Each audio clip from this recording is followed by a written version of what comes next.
All right, YouTube, we're back. The Talking TV boys are here to review the latest Marvel installment on Disney Plus. Only 2 weeks after the controversial ending of WandaVision, we are here to follow the adventures of Sam Wilson and Bucky Barnes in the premiere episode of The Falcon and the Winter Soldier. I'm Dom, the movie nerd. I am Chris, the TV nerd, and I'm really excited to get into this one, man. Let's roll the intro, if you will, Dom, and just get into it with the people here tonight. This is going to be an interesting one, and you guys are not going to want to miss the intro that Chris has designed for this because it's freaking awesome. Roll that intro, Chris.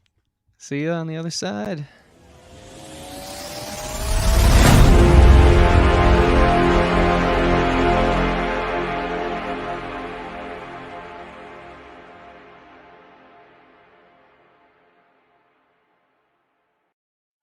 Damn, that was quick. Oh, man, but intimidating. I like it. I didn't want to waste any time. Of course, StreamYard has to cut the quality, which is a little frustrating as the creator, but I hope you guys liked it nonetheless because I'm super excited to actually talk about this one. Like, I wouldn't have went the extra mile had for some reason, and I think I might be sick or something. I seemed to caught a Marvel fever out of nowhere, which is insane and something you thought you'd never hear me say. I see that your joke telling is improving so much. Oh boy, Luke is already getting us going. Oh shit, here we go again. Yes, Luke. But the good thing is this was only 6 weeks, and if this first episode is going to be any indication of this Marvel series, it looks like we are in for a much more straightforward ride. How shall we say it? All right? Hopefully. So, once again, people, we obviously spent the first couple weeks of this year really during the last stages of the winter season talking about WandaVision, and now, in order to help guide us through the spring session, we have the next, which was originally supposed to be the first. Obviously, we'll get into that as we go on. The second major Disney Plus, or Plus, as Andy Greenwald calls it. Does he really? Yes, he does. Okay. Marvel Cinematic TV show. The second major installment of Phase 4, that being the Falcon and the Winter Soldier, created by Malcolm Spellman, and with all 6 episodes being directed by Kerry Skoglund. The basic premise of the show is that 6 months after everyone has returned from the blip, Sam Wilson continues with struggling to maintain the mantle that Captain America has passed down to him, and as a result decides to give it up and go on a new globe-trotting adventure in order to stop a new super secret evil terrorist group that may or may not have connections to both his and his new teammate, James Bucky Barnes, aka the Winter Soldier. So, for the next 6 weeks, people, just like we did with WandaVision, we're going to be recapping each and every single episode of this next Marvel show. We're going to, of course, be doing our recap section, our positives, our likes and dislikes, our MVPs, and our connections to the comic books and the greater overall MCU. So, Chris, just like we did last time with WandaVision, we had some other people with us on that journey, but this time, at least for this first installment, we're just by ourselves here. So, clue me in, like before we get going. You know, obviously I think we both felt a little burned after the ending of WandaVision. So, what were your thoughts going into this before you actually watched the episode? Yeah, totally. I think a little burned is sort of an understatement. If you go and watch our finale panel, actually a lot more of our guests. We had a monster panel, by the way. A lot of guests, even some of you in here were on it, and a lot more guests felt burned by it than didn't. I mean, that kind of seemed to be the sentiment, and it wasn't just from someone who's pretty anti-Marvel like myself. It was like from people who have been Marvel fans, felt like, okay, but I don't know if I'm feeling it too much, you know? The boner jokes never help, but I mean, outside of that, it wasn't good. So coming into tonight, I'm not going to lie, I was hesitant. I really was just thinking to myself, okay, is this going to be the last straw before I call Dom and say, hey, man, I love doing our show. And, you know, I will do the occasional Marvel movie, but I can't. I'm busy. You know, I'm busy. You're busy. We have life. And I don't know if we can dedicate our time to Marvel anymore if they're going to give us this. Like, that's where I was at coming off of WandaVision. So many second thoughts about the call that you gave me before. Oh, that was different because, so I guess I'll let people know. I called Dom wondering if we would have enough to talk about tonight because I felt this episode was pretty melodramatic, but I actually have a lot to say about it now that it's sort of marinated and sat with me for a little while. So I'm kind of glad. It's just, I think there was some of that Marvel, your good faith with me isn't so good right now. And here we are. We'll get into it. I don't want to spoil too much at the top. All right. Interesting. As always, people, the TV nerd, Christian Devanko, as always, giving those hot takes with the Marvel show. So, without further ado, people, let's get into it. Episode 1 that dropped today on March 19th, entitled New World Order, directed by Kerry Scoglin, written by Malcolm Spellman. 6 months after half of All Life returned from the Blip, fuck that title, Sam Wilson works with the U.S. Air Force to stop George's Batroc in an opening scene that feels eerily reminiscent of the opening scene of The Winter Soldier, who is now the leader of the terrorist group LAF. Laugh? Really? That's the name of the terrorist group? Jesus Christ. I really wasn't paying as much attention as I thought I was. Who've hijacked a plane and taken on Air Force member named Vasant hostage with support from First Lieutenant Joaquin Torres. Wilson, who was given the mantle of Captain America by Steve Rogers, struggles with this idea, and after stopping the attack with his newly designed suit and Falcon jetpack, decides to give Rogers' shield to the U.S. government for a museum display. Afterwards, he has a conversation with, of course, and a surprising move, because again, this was revealed in like a last-minute press thing surrounding the show, and who knew it was a cameo that would happen in this episode alone? Lieutenant Colonel Rhodey Rhodes, War Machine himself. Him and Sam have like a really interesting, nice heart-to-heart afterwards. They have a conversation about Cap. They have a conversation about the world post Blip and everything that's been going on now. It's eerily it's seemingly formulaic, but I don't know, there's something like kind of nice that like of just like kind of seeing like these are like the guys that like have to like hold the coattails of people like Tony and Cap, and now that they're both gone, they're like, shit, what do we have left, you know? So of course, meanwhile, in a storyline that turned like surprisingly interesting kind of out of nowhere once we got there, Bucky Barnes, recently pardoned by the U.S. government after the events of Infinity War and Endgame, attends government-mandated therapy. He discusses his attempt to make amends for his time as a brainwashed Hydra assassin. Meanwhile, which includes also trying to reconnect with the father of whose son he killed in one of his Winter Soldier rampages. Meanwhile, Sam's assistant, Joaquin Torres, investigates another terrorist group, the Flag Smashers, and when he sees them rob a bank in Switzerland, who supposedly this terrorist group believes that life was better during the Blip. That's an interesting thing that we'll have to get into, most definitely. Torres is injured by a group member with superhuman strength. He informs Wilson, who's been attempting to help his reluctant sister Sarah with their family fishing business in New Orleans. Not gonna lie, I understood what they were going for with this storyline. At the risk of spoiling the next section, I wasn't the biggest fan of it. And then it ends with Sam seeing a news report on the TV that the government has announced officially a new Captain America named John Walker, revealed to be played by Kurt Russell's son, Wyatt Russell. So it's already off the bat, it's another one of those episodes where it feels like, did a lot happen or did very little happen? And of course, we'll discuss that as part of our kind of continued segment with a very interesting idea that Chris brought up, which is the idea of the pilot season as opposed to the pilot episode. But Chris, firstly, before we get into all of that, just your initial positives and negatives. You discussed your pre-show thoughts. Now discuss your post-show thoughts. Sure, yeah. So now having seen it, my initial worry, I think, is justified. Although I think it kind of comes down to what we were sort of speaking about in regards to Disney being the corporation with endless resources, yet having no insight on how to plan their content and how to debut their content. Not that WandaVision was a shock because it was good. I still stand by what I said about that show. There were fine moments. Of course, I mean, it's the most expensive television show of all time. You're going to assume you're going to get a good dolly shot, or you're going to get a good, a couple action scenes in there at some point, right? But I don't think it lived up to the standard or to the price they put on it, quite literally. So, you got to think like, this would have been the perfect way, in my opinion, to come into phase 4 of the MCU. It perfectly sort of picks right up where we left off. And I understand, we're going to shock you with phase 4. If Wanda's going to be heavily into it, we're going to bring you to the 1950s. We're going to forget initially about what happened. That's good storytelling, right? You go in so deep, and then you pull out, and then you quickly go back in because you're not too far away. Some Godfather nonsense, but I completely, destroyed that character's journey there. But you know what I mean? It's like you're never really out, even though you might step away for a second. However, I think the MCU, trying to do what they thought was good filmmaking, stepped on the toes of just natural, organic creativity, whereas I think this would have been the perfect debut to Phase 4, this episode, because think about it.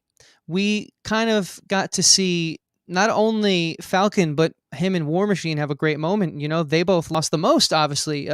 Personally, that we saw on screen. Of course, there was 5 billion people whose families were also affected, but we don't know them. We just know the heroes, right? So we saw Tony and we saw Captain America vanish from these two people's lives.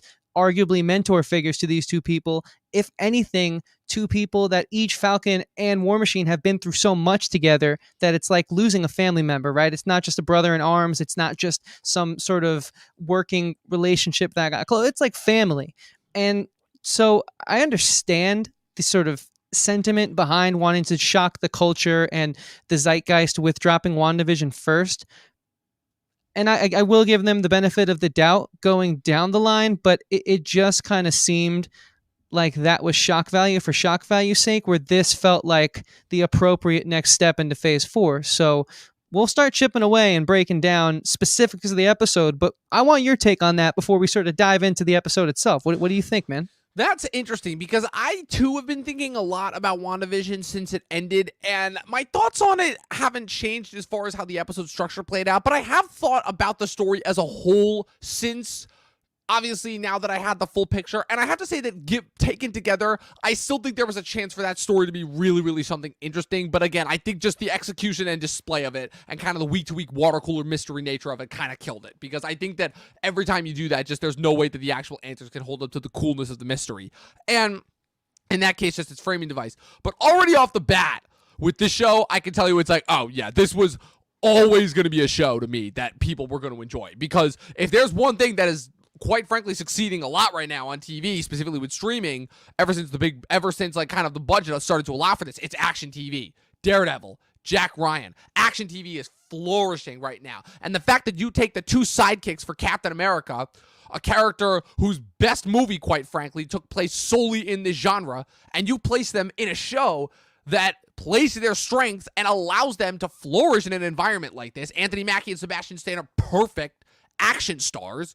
It sets the tone. So forgetting the Marvelness of it, just the nature of this show off the bat is already more palatable than something like WandaVision, which off the bat felt freaky and weird, I think that with WandaVision, if the presentation for that had come in movie or some other form of short form content, like maybe 3 long episodes or something like that, I think it would have done much better for certain of that show's critical reception. I still think that show was a tremendous success as far as Marvel goes, because again, as Marvel has proven time and time again, they could take a hit and come back from it. Iron Man 2 and Avengers Age of Ultron But I mean, point in case, Disney cracked their goal of 100 million subscribers on Disney Plus, like within the first 3 episodes of WandaVision. So exactly. What we say doesn't really matter, does it? Exactly. Like they're kind of dominating at this point, is my point. But I'm just talking as far as like my initial investment into this show as opposed to last show, and kind of the factors that go into that, and as far as kind of the initial investment. But what I'll also add that's interesting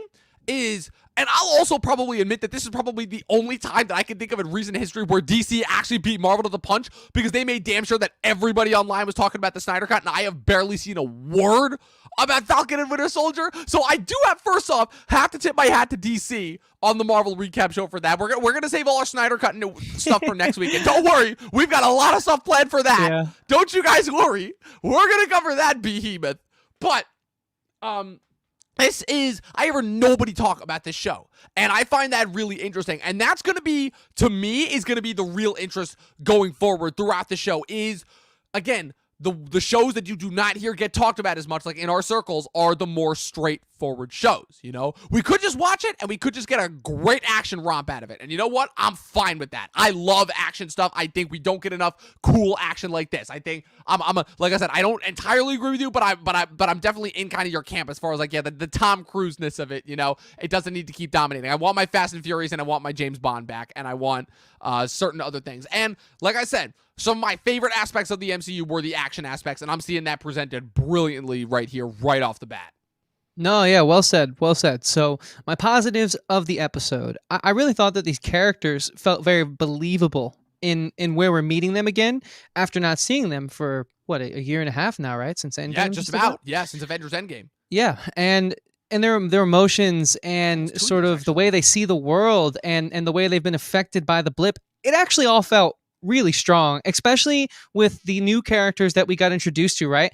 Bucky on his date sort of showed how disassociated and detached from society he is. I mean, his only friend is an old man because he's close to his time, and he can adapt even though he wears the young face and he has the young body, right?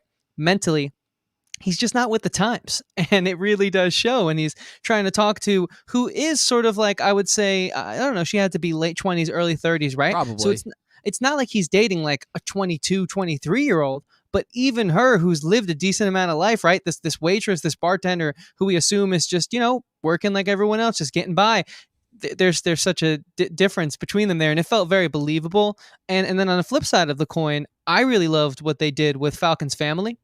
I thought that was very strong, to be honest with you. While he's off saving the world, someone's got to pay for the investment that their father and mother left them, right? And it's the sister who's carrying the burden. And I thought it was really well done how they answered sort of the disparity between, you guys are celebrities, you save our planet, but you don't get paid much. You get paid just the same as any other Air Force worker, as any other Air Force soldier would, right? Like, he's not on a pedestal in the military itself in his paycheck, because if he had the money, he would just pay off all of her debt, save the business, and they would be thriving both as a superhero and as a civilian, right? But he's not.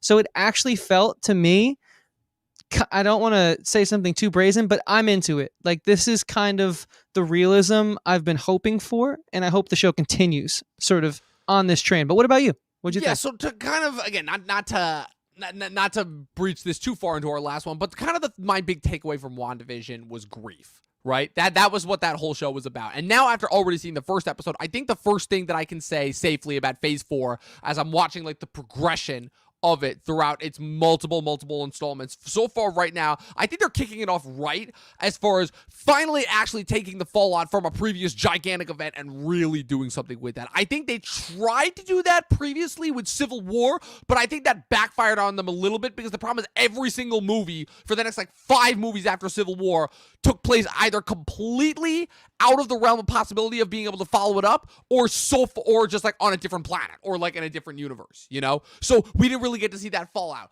With WandaVision, though, and now with Falcon and Winter Soldier, I am extremely appreciative of the fact that they are finally to be correcting on something that has been, I think, a fatal flaw in their past, with that they really only seem to do once, which is actually tackling the fallout of a major event across multiple mediums and seeing how that's affecting different people. I also just realized they also tried that again after the first Avengers movie at the beginning of Phase 3, when they tried to do the whole Agents of S.H.I.E.L.D. thing, and then that went where it went, and I have no idea how Agents of S.H.I.E.L.D. even ended. But with all that being said, as far as the individual episode itself, I enjoyed it. I most certainly did. It was, I appreciated the realism. I enjoyed kind of the fact that we were just taking this time to really, really spend time with and get to know these characters overall. I think the WandaVision tried with that, but was kind of a little bit too obsessed in its execution metaphor. With this, though, like, because Sam and Bucky are such realistic to the ground soldiers. Bucky is obviously a super soldier, but he has in his mind, he's still just a regular guy. He never saw himself as like a superhero, because he was never like a celebrity figure like Steve was. In certain ways, he's kind of like a different version of Natasha. And they could like really be using him as one way in order to explore that role. Besides, obviously, the Black Widow movie that supposedly we're getting in a month and a half, but those parts to me were definitely the most appealing. Obviously, again, the whole thing with Bucky, where it's like a questionable decision. It's like, oh, you're trying to heal yourself mentally, but you're also trying to apologize to the survivors of your victims. And this one guy, I'll admit, he got a little bit probably too close to, and I was like, that's only going to cause more problems for you in the long run. Like, I understand the motivation. I think I'm getting inside the characters' heads a little bit too much, but that just shows how deep it is. Like, this is already like very deep, and everything going on with Sam, like, it was interesting, man. I'm like, okay, so they're finally taking the opportunity to like really take the characters that we didn't get to spend that much time with in the movies for sheer fact that they were supporting characters, and finally really fleshing them out just as people. Like, if this, I will agree with you on, as far as going in that direction. That's when it gets right, And as far as the little setups and the little hints to the future and what's coming next, with the terrorists and everything, and how that's eventually going to tie into Zemo, and how that's going to bring in Sharon, it certainly seems like it's going to be interesting. And the fact that it's 6 episodes, I think, is also going to go a little bit far. But what do you think? Do you think that actually could like damage the show in the long run? If it's so awesome and it gets more pulse pounding every episode, and then by episode 6 it's like it ends on a really high note, but you're still left wanting more. Yeah, I mean, I feel like that's what good TV is supposed to do.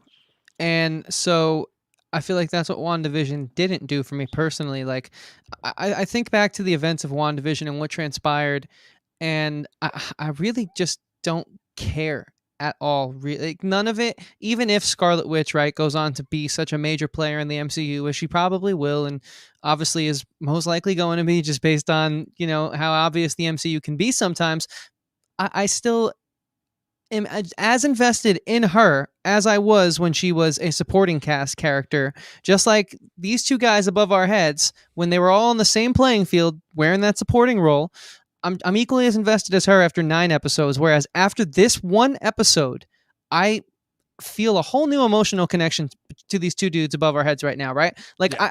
I really genuinely am able to sympathize with the Winter Soldier and look at him and see someone who, I mean, sure, we know he wasn't fully in control, but he still did things with his body, things that his face is attached to, while working with Hydra, and that's got to haunt him. And when he's with the psychiatrist and they're having that meeting, it was really, I thought that those were actually really good scenes, and I was surprised the MCU was sort of going there, and it just made me realize, like, okay, this is what you want when you take supporting characters in any universe and sort of embellish upon them and give them bigger roles as leading characters. And I got exactly what I was looking for in this pilot, to be honest with you, as far as the character work goes. We'll talk more about like the episode as a whole, I guess, from a filmmaking perspective, because that's where I do start to have a few issues. But if we're just talking about the general sort of topic that we're on right now, I don't know. I'm not worried, to answer your question. All right. Because of the way that they set these characters up. It already felt way more meaningful than anything we got in WandaVision, in my opinion, of course. I also wanted to give a shout out to the creators here too. Obviously, again, WandaVision's creators Jack Schaefer and Matt Shackman directed all 9 episodes of that. This time we've got Kerry Scoglin and Malcolm Spellman creating. I have never heard of those names before, but I assume that they probably came from the Marvel Creative Workshop that gave us writers like Nicole Perlman and a couple of others whose names are currently escaping me right now.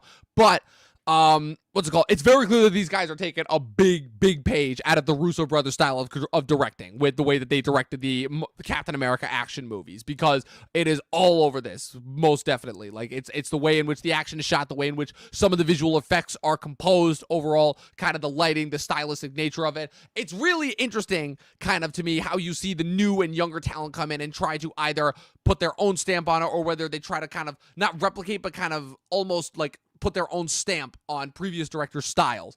And so I think that's interesting to see. Also, I think the Marvel also has just obviously done a great job of capturing like the individual styles of each character. I had a couple of writing moments, and maybe this is just like my brain comparing it to other better TV shows, but I had a slight problem with the way that the psychiatry was written in the Bucky scenes. I thought, I'm like, this is hedging a little bit too much on like TV-ish for me.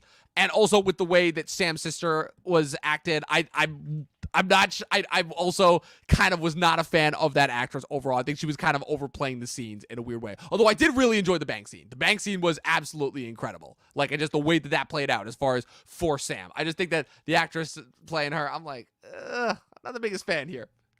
I agree with both of those sentiments. I think that because the way the characters were written, in my opinion, was overshadowed by how they enriched our two leads, I was able to forgive it. But I totally agree, because when the therapist was poking and prodding, that's not what you. I don't. She said she was an ex-veteran too, right? I don't think an ex-veteran would do that to someone who served with PTSD. It sounds like TV dialogue, It just doesn't. It does not seem like what you would do to someone who can't sleep at night because he has PTSD as a doctor, right? But I just thought, because of like those moments where Bucky's on the couch, what he said, the way he played the situation, was so strong.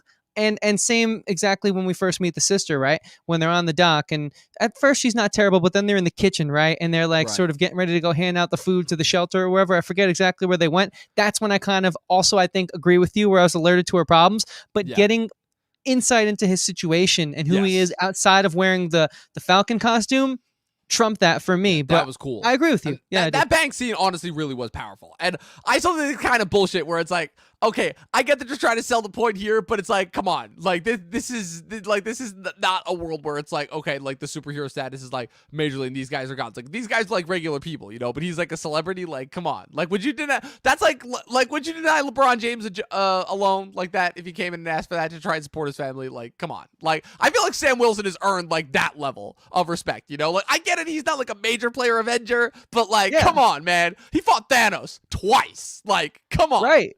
No, that was just wrong. Give the man some respect. I'm getting wrong. Real nitpicky here, but I had to just bring that up. I'm like, I know, I get it. I understand the purpose of it storytelling wise. I appreciate it. But just that's where the realism element kind of comes in. And I'm like, oh, this is an opportunity for a joke here. We can do this. You're right, too. And this dude, he was like so excited. He's like, can I take another selfie? He asked for a second selfie. The gall on that guy, right? A second selfie after denying this man alone. I'm like, wow, okay. This is. But like that's the thing that that's the tongue-in-cheek stuff that kind of makes this fun, you know? And like kind of the Sam being like, I'm gonna do it even if I have to do it like no other way. Even if like, man, that's so corny and cliche, and I've heard that before. But I also find it interesting that those two didn't interact at all. Like, okay, I'm like, that tells me that it's like, yeah, these two are not like buddying up on missions automatically. Like they are both trying to get past respectively the trauma that they both endured. And now they're ultimately going to get thrown back into a situation that probably none of them are actually going to want to be in. So it may actually lend a little bit more credence to their obviously, you know, well-known upcoming, you know, buddy back and forth annoyance banter, typical buddy cop banter. Yeah.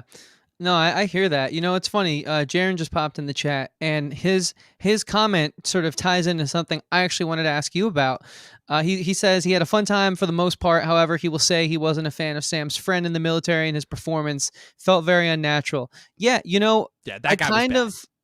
Yeah, I didn't like him either, to be honest with you. That was a bad actor. I'm like, some of the character players are getting here. I'm like, where are they getting these guys from? You know, it's like I'm starting to understand. It's like, oh, there's a reason why they kept the background extras in WandaVision kind of quiet, except for like the actual actors. And you know, this is like one of the most expensive television shows of all time. Still, each episode's roughly $25 million. WandaVision? No, so WandaVision was, I think they said it was $250 million total, and then this is $25 million per episode. So if there's 6 episodes, it's $150 million. Okay, so WandaVision still surpasses this one. Yeah, WandaVision still surpasses this one, but I mean, that's not a cheap show. You know what I mean? For a first season. If you look at the visuals in the show, it's like, yeah, there might be points where you can tell that it's TV, but still, as far as like how the action shot, I'm like, damn, this is the thing that they are really, really succeeding with action right now on TV. It still kind of makes me sad that like they never went through with like the Continental Star spinoff for John Wick, because that sounds like it would have been awesome. Yeah, that would have been cool. I agree with you 100%, man. And I'm glad you brought up like Jack Ryan, because that's sort of like a hidden gem. Yeah. But it has that Amazon cash flow coming into it. Right. So it's got the money to do it. Like these streaming services have the money to do it, and they can get the cool thing about it is they can get the right people, you know, and they can pay them good money. You know, like Daredevil was a Netflix production, and everyone was talking about the action on that show within like the 3rd episode, you know, to the point where that kind of became like the defining characteristic. And I think that this show is automatically off to the right start by trying to mimic that flow, you know, but obviously have its own style, have its own pace. And I think also, as far as the shorter episode count contributing to like how the week-to-week flow and what that's going to result in, I think that this is already off to a great start because it feels like just part 1 of something, as opposed to WandaVision, which was in a weird way trying to toe the weird line of being the one episode in and of itself while also building to the next. And I don't think that handled that as well. Yeah, I agree. I do agree with that. You know, so kind of getting back to that character, right? The Air Force guy. I thought it was... I mean, I get it. Like, he's a part of a team, and that intro sequence I actually thought was pretty cool. Kind of gets you excited for what I think most of the budget has to be going for, which is probably the finale. I'm assuming the last 2 episodes are going to be that, but heightened. Gangbusters. And I like that, you know, we're sort of in the realm of superheroes now that they need some help on the ground, right? Like, we're not dealing with like Captain America or Iron Man anymore. They might be stubborn and go alone, but these guys are always going to need some help. And I like that, actually, because I think it makes them more rooted and more like we can touch them like they're more tangible than like an Iron Man, which I actually really enjoyed. But I just wonder if that budget, right? It's got to be going to something awesome, because you're right. There are a lot of actors in this that kind of, if for two leads, I thought honestly were really well written. If they weren't so well written, and if this wasn't, I thought, a really strong pilot episode, I'd be nervous. Like, where's the 150 million going, right? Yeah, absolutely. Like where it went with WandaVision. Oh, we swear we didn't use this to dog on WandaVision, but man, it's coming up on it. So now, like you talked about some of your disappointment with some of the filmmaking. So I wanted to ask you about that, because weirdly enough, the filmmaking was the thing that I had the least amount of problems with. I think really it was only came in the last act, when I think they shot that last scene a little bit too darkly, and I couldn't really tell what was going on. Like I couldn't tell some of the characters apart. I get it, they were supposed to be in masks, but what did you mean when you were talking about that? Yeah, I think it was like that sequence, really, that where his Air Force friend decides to just go off script and gets the absolute crap beat out of him. It just, I don't know, it just felt so it was like the only part of the episode that took me out of it, where I was like, oh, it was all so dramatic and so thought out and real, and now we're in this, we got a text on our phone and we're all just waiting, and hey, do you know where to go? By the time that question's asked, where everyone's walking to create chaos, and I'm going to take on this guy who's clearly not just a normal person with the way he threw him. Let's just get that out there, right? That's got to be some mutant, superhero, whatever, super villain. And it just, that one sequence really just felt like, if that's the action break in an action show, it didn't do it for me, especially coming off of what I thought was your typical Marvel fodder, where we have sort of a meaningless reestablishment with the character opening sequence where there's going to be explosions and stuff, but it actually might be one of my favorite opening sequences in the MCU as a whole. I thought it was that badass. So to like have that for a guy who's not an action guy be like something where I'm like, whoa, that took me off guard in a really good way. We already watched like quite possibly the greatest action movie ever made, at least. To then have that other sequence where, Winter Soldier is in this sort of hotel, and he's back in the days where he's working for Hydra, and there's just like that stupid moment where the guy's jingling his keys, and he's like, I didn't see anything. I promise. I promise. It's like, dude, I hate that stuff, man. Yeah. I hate that stuff, and we could have gotten away from it, because I thought the strifes of these characters just was more mature than that. What's funny is that I actually didn't hate that scene as much as I thought. I actually like the whole jiggly thing. I don't know. It kind of just worked on me, especially with the effect on the grandpa. Like, I don't know. Like, it's so dumb, and I hate it whenever it happens. But every time I see it, it's like, oh, a character's trying to get close to the relative of somebody that he accidentally murdered, or that he murdered, And like, I don't know. I'm always a sucker for those kind of moments. Now, what I was also going to ask you is, which is better now, the opening scene from this episode or the opening scene for the Winter Soldier? Because they're basically the same thing. They have to infiltrate a thing that Batroc is taking over. They have to take out Batroc, Yeah, totally. I mean, for as much as I don't agree with the populace on the MCU, I love Winter Soldier. That's a great movie. Winter Soldier's awesome. Winter Soldier's top 10. Even for me, not being like the guy who puts on action movies to unwind, like I'll watch them and I'll enjoy them when they're good, but I'm not like seeking them out. Even I can see Winter Soldier is a very special film. So no, it's not as good, but I thought it really sort of showed, hey, dude, Falcon's going to be a badass character to stick with. Like this is going to be a good show. Like I thought it did everything it needed to do to get you to be like, I'm spending my money on some supporting cast characters, but right now they feel larger than life. And to me, it worked. Yeah, most definitely. I couldn't agree more. Friggin', what's it called? Oh, man. Yeah, the thing that... No, sorry. Brain fart. Total brain fart. It's all good. No, I think the thing that I'm going to look forward to mostly is... Oh, man. I'm sorry. I got more to say if you want me to. Yeah, definitely. Yeah. Okay, yeah, because like I wanted to sort of say that like while those are some nitpicks and they kind of, took me out of the moment overall as a first time watch and everyone sort of being exposed to the world. I mean, I know that the Snyder Cut's sort of trumping it, but I was sort of like skimming the reviews before I watched this, and not listening to them, but just seeing how are people titling this? Are they bashing it? And so I can see why it's kind of being received in a positive light. I mean, sure, it's not perfect. It's the pilot episode though. It's the debut of the season. And correct me if I'm, is this a limited series or is this Yeah, something this is that's going to be another limited series as of right now. Okay. They're already discussed like the possibility of like sequels, but I'm like, just call it what they are. They're multiple parts. It's still second season. Like we still have like that mantra of TV left, you know? Yeah. So now that I know that, I mean, yeah, it wasn't perfect, but it was pretty damn good. I mean, just so everyone knows, like, while those were critiques of mine that are in the sort of negative category of the episode, they are very small in comparison to what I enjoyed from watching this. For like, surprisingly enjoyed this episode way more than I ever thought I would. Like, I was coming into this, man, like a bag of sour grapes, dude. Like, I was not any fun for anyone to be around about this. I was just really more so looking forward to hanging out with you in the community and sort of trying to be a light in the dark, where I was assuming everyone was just going to be like, oh, new Marvel. Of course I love it. Like, just being all for it. And, I can actually, they are all for it still, but it feels justified to me right now. Whereas they're not being herded by the dollar and the larger than life sort of that I think they normally are. That's my problem with critics as a whole, really. It's like, oh, you get the screener, you're beholden to the company. But anyways, before I digress too much further, did you sort of remember the sentiment you were getting at? Outside of just kind of the overall baggage just in general of following the MCU, I think that this show is going to be just a rather entertaining one to go along with. I think it's going to be a lot more introspective, weirdly, even though it's going to be an action show, and I'm kind of very invested to see where it goes next ultimately. So with positives and negatives now kind of out of the way, do you want to just jump to MVP before we discuss connections to the greater overall comic book universe?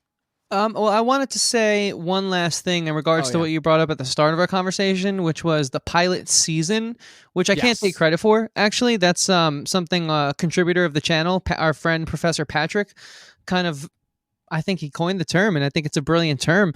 Like if you look at like the first season of The Witcher, for example, we get to know the characters, but does the arc conclude in a meaningful way that sets up high stakes for season 2? Or does it feel like, hey, we kind of got this epilogue, right? Or sorry, this prelude, and now we can go and be more enriched starting season 2, but we didn't need season 1 to feel impactful for season 2. And I think WandaVision being a limited series escapes that, but I think would it have a season 2?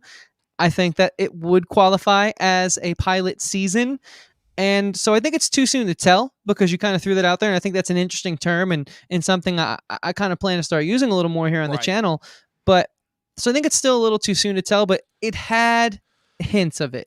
It certainly had hints of it with how the moments that they, I guess as filmmakers, felt they were giving us big and impactful moments kind of didn't feel that big. I was just so in love with the performances of these two characters and the situations they were in, so I forgave that. You know what I mean? Yeah. You know what? Weirdly enough, what big show kind of falls into the pilot season category in a weird way? What's that? Game of Thrones. Yeah, I'm excited to revisit that one. The events of it are constantly referenced throughout the rest of the show, but it almost feels like the second season becomes the true first season of that show, And there are certain things that come in season 3 where it's like, okay, now we're really going, and everything comes full circle, I can see that. It's not. It's been a while. It's funny if you think about that. I still love the first season, but it still kind of fits into that. But no, I don't think that this show is going to fall into that pitfall. Like this already feels like, again, like it to me. I feel like weirdly enough, this feels like I know this much is true as this year. And as far as just being like the 6th episode, kind of like each part is a very important segment of like the movie overall.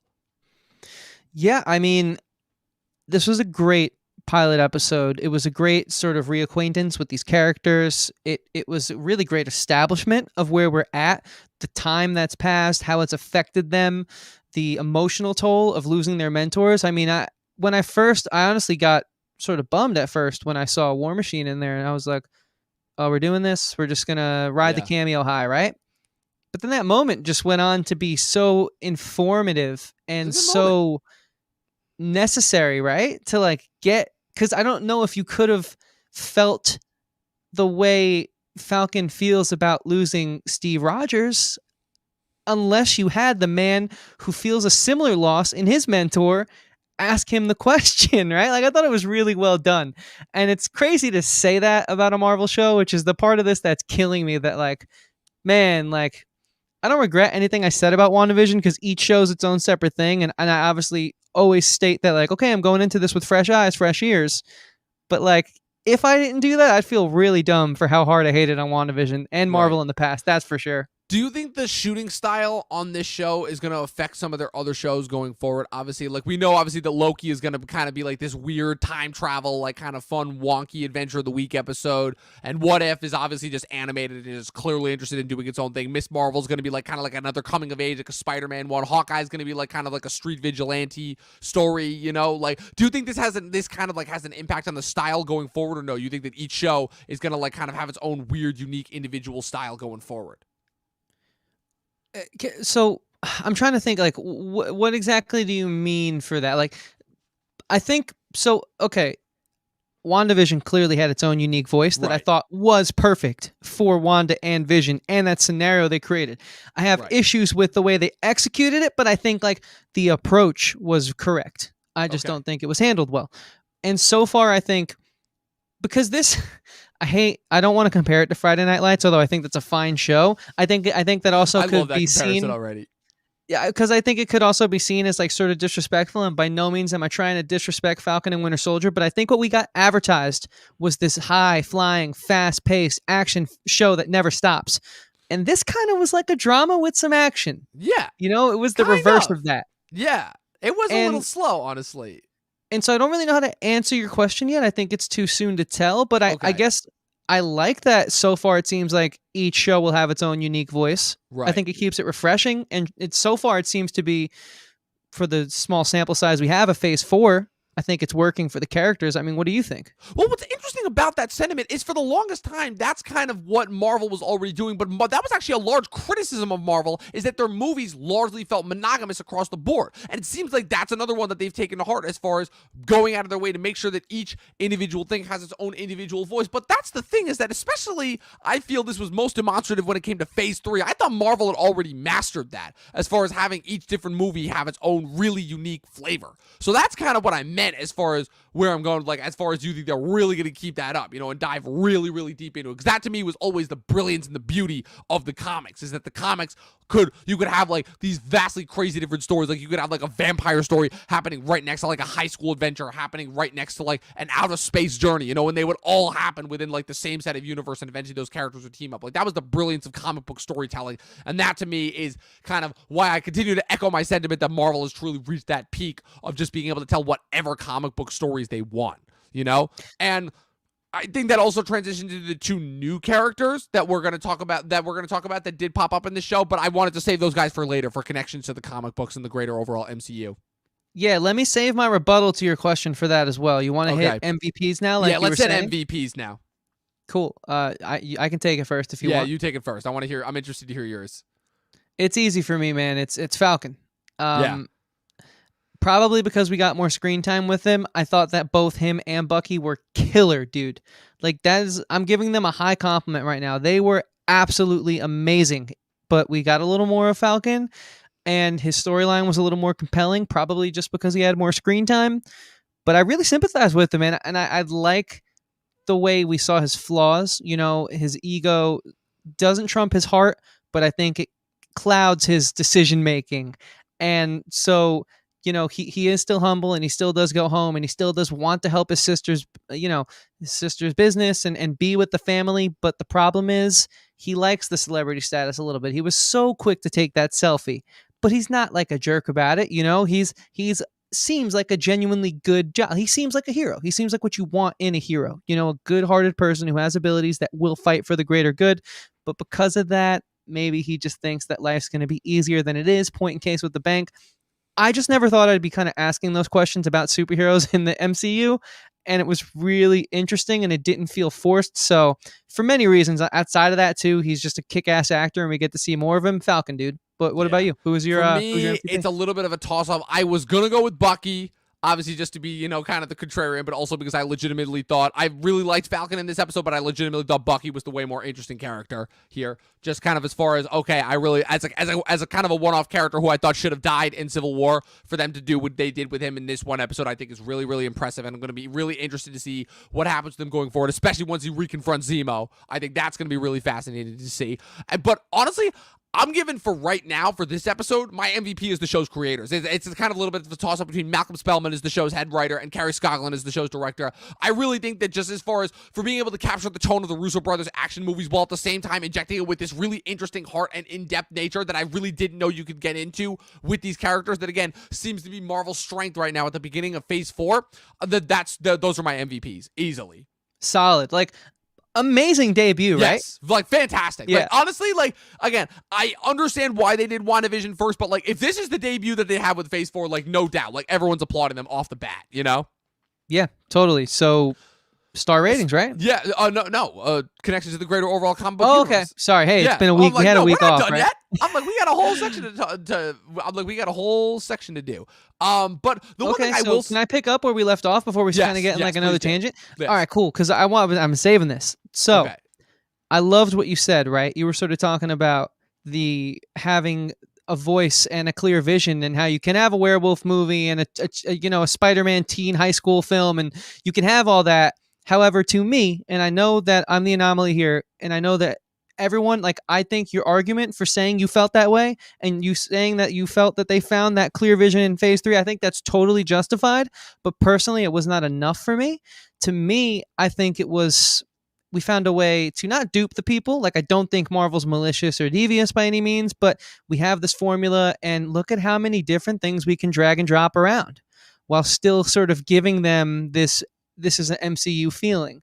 Whereas now, this is where they get to really show, like, the people like me who were on the skeptical side of it, the people who feel that they kind of have sort of changed action films for the worse. They can show us, like, okay, you might not like it, but we heard you. We know that you were sort of onto us, or maybe you thought that there was something more at stake there, or deeper rooted, when really, hey, maybe we just weren't doing enough to get people like you. Maybe there wasn't anything like those conspiracy theories online, like the MCU is duping us, like, you know, all those stupid people who make their dumb theories. Not really conspiracies, but people who just think like they know how to cash grab us. You and theories. Like, I'm just saying, like, I think that they kind of, WandaVision, right? Different, weird, odd. Don't think it was executed quite the way that I think all of us would have hoped. But it got all those tweets and clicks. It did. And also, it was different. I mean, no one can say it wasn't different for the MCU. Not just because it was their first TV show. And now we have Falcon and Winter Soldier, and it kind of feels more of like a drama that's sort of rooted in character study, in a sense, which is so crazy to say when we're talking about superheroes. And so, where I'm going with this, man, and I'm sorry for being so long-winded, I do apologize, but we really have a chance with Phase 4 with, like, you know, Shang-Chi. That could be a completely tonal shift. That could be something so different. Let's see what they do with it. Loki, right? That's going to be something else. We're going to be time traveling. We're going to be changing sort of, not the format, because we've had it in the Endgame, but we're going to be sort of playing around with, like, what the people in the DCU are used to. I mean, the MCU are used to. So I don't know. I think for the skeptics and the people who felt that there was some complacency within the creative process of the MCU, I think we can at least all appreciate that it's somewhat going away. We have a small survey size, but so I can appreciate it. But so that's what I think really is the best part about the future, in my opinion, right now. Yeah, I'm still hyping up Eternals. I still want that to be, like, actually live up to the hype of being, like, the greatest movie that Marvel's ever made, just simply because of Chloe Zhao and what she's been able to accomplish so far in her relatively short career. Again, for anyone that hasn't seen Nomadland yet, please, for the love of God, watch Nomadland. It's one of the best movies of last year. It's going to win Best Picture. And to hop from a Best Picture win to a Marvel movie in the short career that she's had is a pretty great turnaround for for just a relatively short career. But I wanted to talk about the two new additions that, while they got relatively little screen time in this episode, I have a feeling they're going to play a much larger role in the show as we go forward. Obviously, as I think two of the chief antagonists that Sam and Bucky are going to have to overcome, one of them being Flag Smasher, which is the name of the titular terrorist group that Sam and Bucky will find themselves going up against.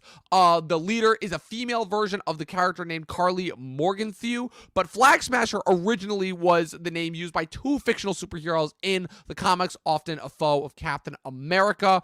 Their real alter name being Carl Morgenthau, but he was originally a man in the comics. He was the son of a wealthy Swiss banker turned diplomat. He wanted to follow in his father's footsteps and become a diplomat until his father was trampled to death in a riot at a Latvian embassy. He used terrorism to spread anti-national sentiment, conducting a one-man terrorist campaign in New York against nationalist symbols, holding hundreds as hostages until Captain America captured him. He was later replaced by another character named Guy Thirl, but it looks like to be another character that Marvel is kind of upgrading and retconning from their previous days. You know, they're just really diving in deep and going completely obscure with a few of these characters. And the other character, obviously, that being U.S. Agent, real name John Walker, portrayed in the show by Wyatt Russell. Like I said, Kurt Russell's son. I don't believe the Goldie Hawn is his mother. However, U.S. Agent was kind of what's it called? He appeared first in Captain America number 323 as Super Patriot. He was later redesigned as a new incarnation of Captain America. He was basically his role that he'll be playing in this show is, it looks like that in order to kind of really replace Captain America, they're going for truly just like get a guy and put him in the costume and they'll totally be able to recapture it, you know? And so I think that's going to be that kind of interesting publicity stunt is going to be very interesting how they cover that going forward, you know? Yeah, no, I mean, I think there is a lot on the horizon for the MCU, which is good for them because, I mean, how do you follow up Endgame, right? You know, they're certainly taking their self-referential nature to like another level with that.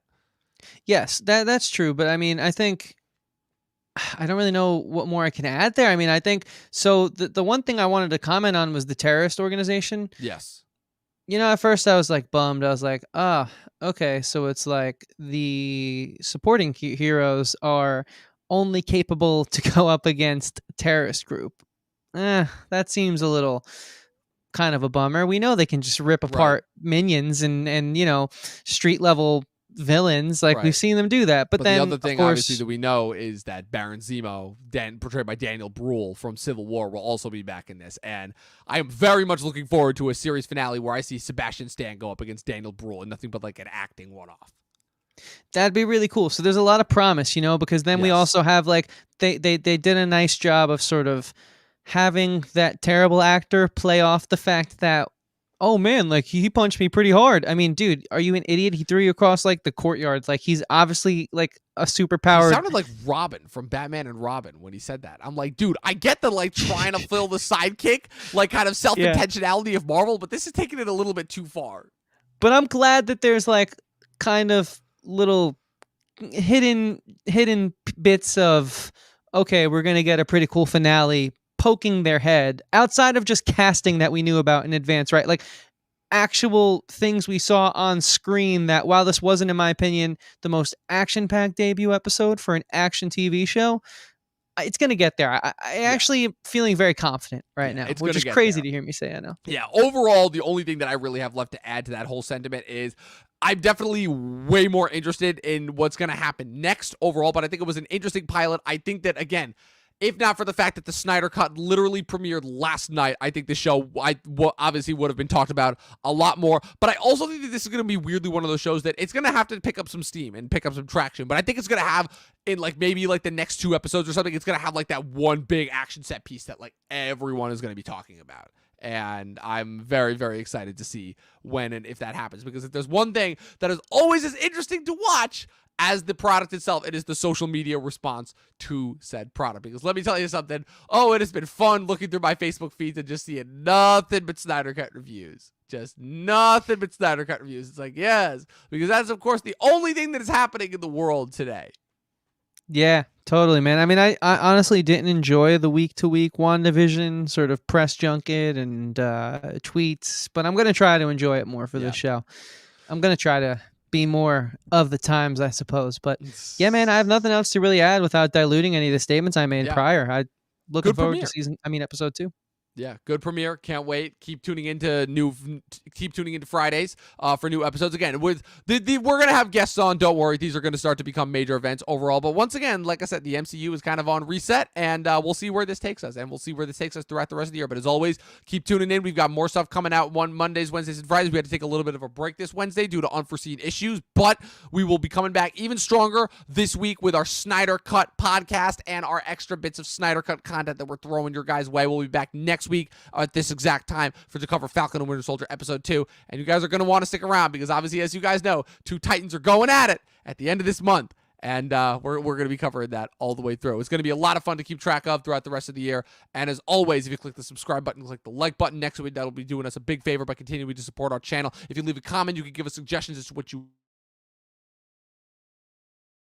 us just in general. Of course, my podcast is an incredible musician as well, and is an incredible social media following that you guys should absolutely go follow. Chris, where can they find you? I would not say incredible, but I appreciate that. I don't know. I felt like hyping it up in that instance. It kind of just worked. I appreciate that. They can find me at Christian Ivanko. Anywhere that matters is what I say.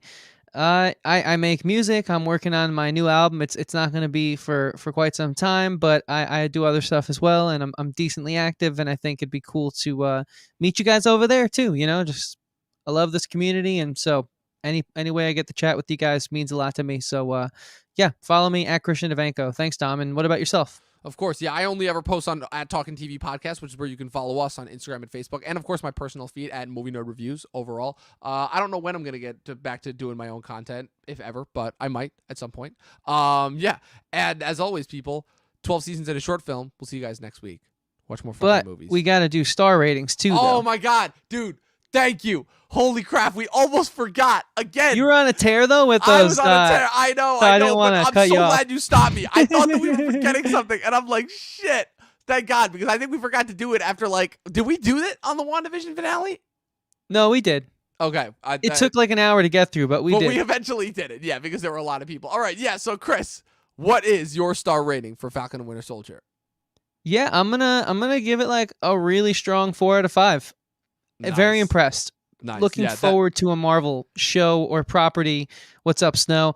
For the first time in a long time, and that gets me excited because hey, we said we're covering it, and we stick to our schedule no matter what. So I at least want to enjoy it, right? And it looks like I'm gonna. Yes, most definitely. I had a very fun time with this first episode. It was a lot more in depth. It was a lot more enjoyable than I thought it was going to be after the experience that was WandaVision, and I'm very, very much looking forward to seeing what happens next. I'm giving this pilot episode 4 out of 5 stars. So, nice. Yes. Cool. Well, as always, guys, now, Chris, as I understand, you had a new intro to take us out with.